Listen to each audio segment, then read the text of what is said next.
Hello, my name is Joshua Rudd of the Rudd's Home Farm, and today we're going to be talking about the advantages and disadvantages of hydroponics. Stay tuned in to find out why.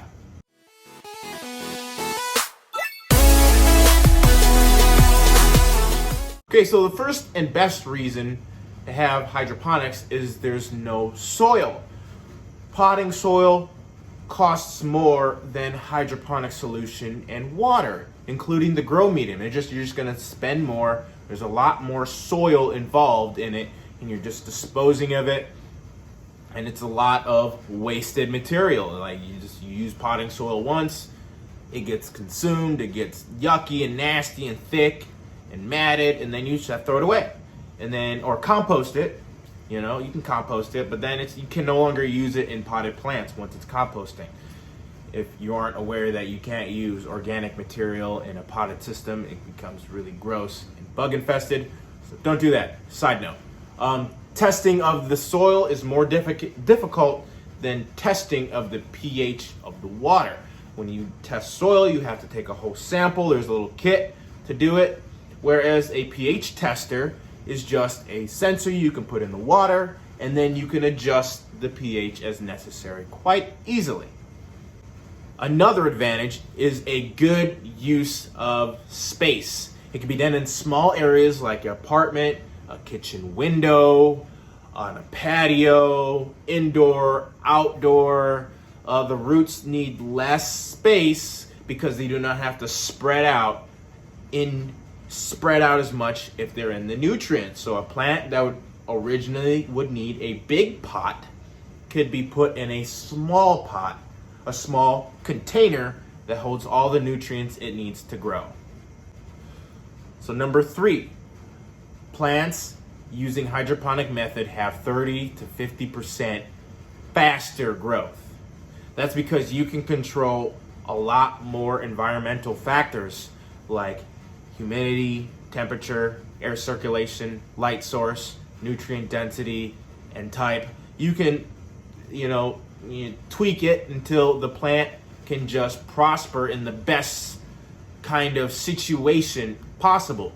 And so that leads to my next point, that plants do not have to search for nutrients. And so all the energy the roots would be originally using trying to find their nitrogen, their other sources of minerals and stuff are not used.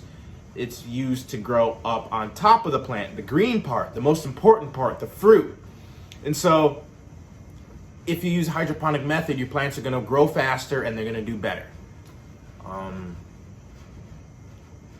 Number 4, less use of pesticide, because there's no soil, there's no gnats. I had a ton of gnats. It was an absolute chaos in here, and there's nothing I could have done to get rid of it. I was spraying my soil with hydrogen peroxide.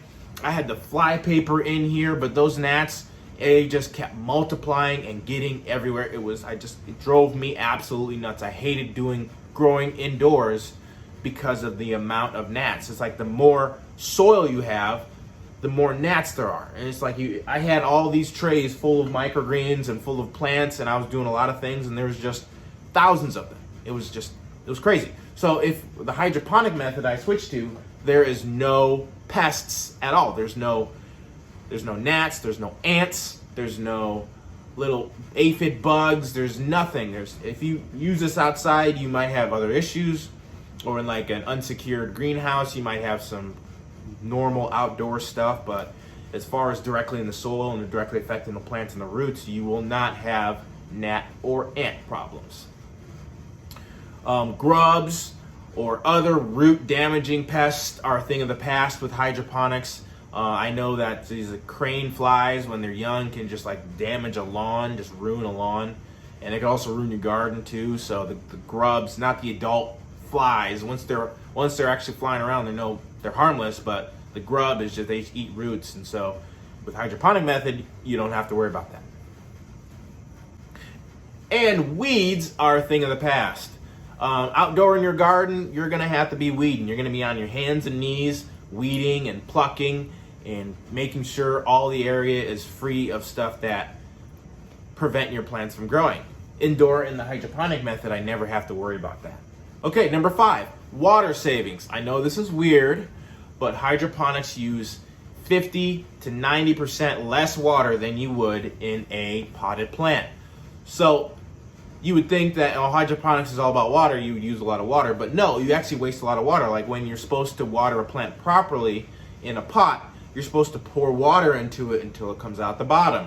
And then you have evaporation, you have wasted water through all sorts of evaporation, the plants getting absorbed, the soil absorbs it and retains it, watering methods, either that or you have to set it in a container of water and let it soak through the bottom or something, but still you're wasting a lot of water. But with the hydroponic method, you save a ton of water and you only use the water that the plant needs instead of all the excess water necessary. Like out in your garden, tons of wasted water.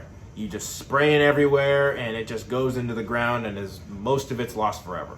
But in the hydroponic method, in the containers, everything the plant needs is used.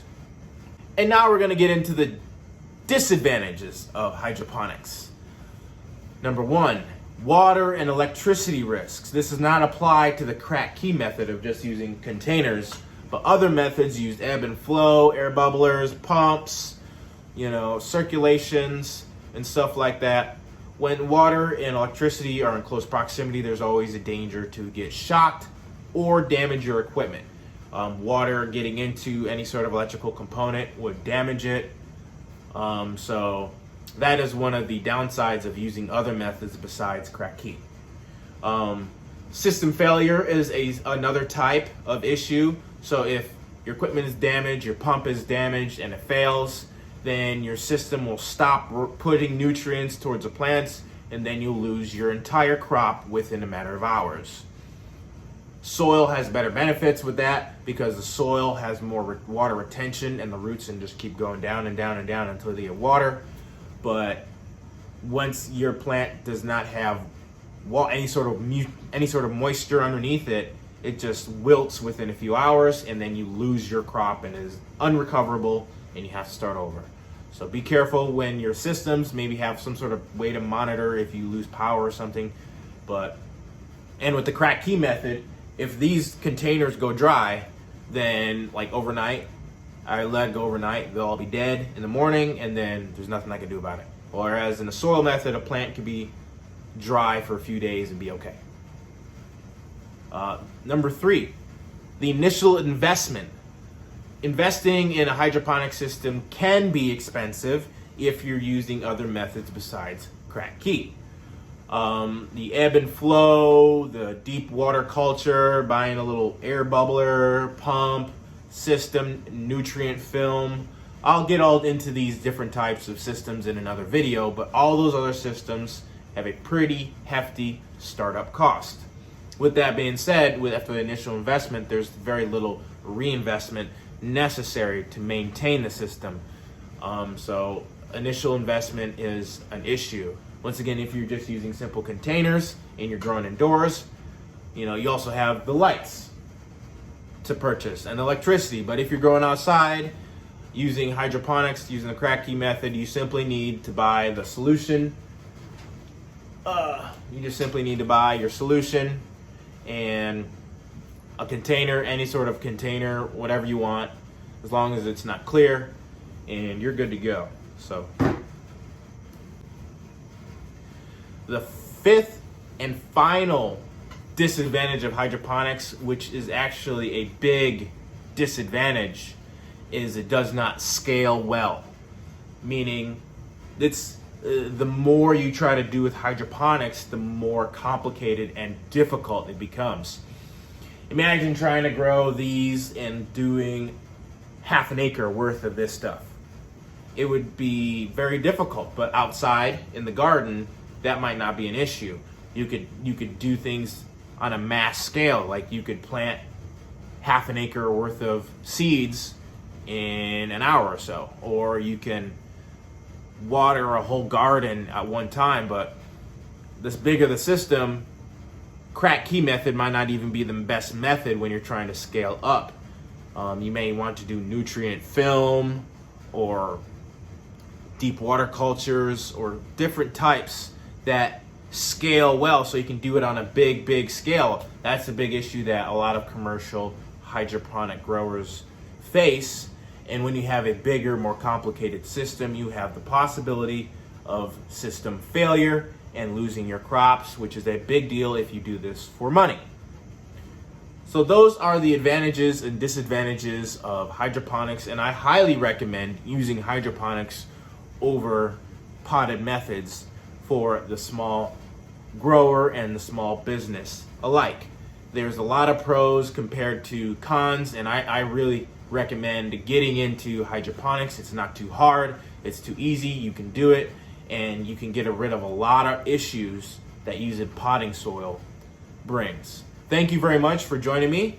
Tell me in the comments section if you are interested in getting into hydroponics and what type of hydroponic system that you're going to be using. Thank you and have a great day. Subscribe, like. I got more content coming every day. Thank you and have a great day. Bye.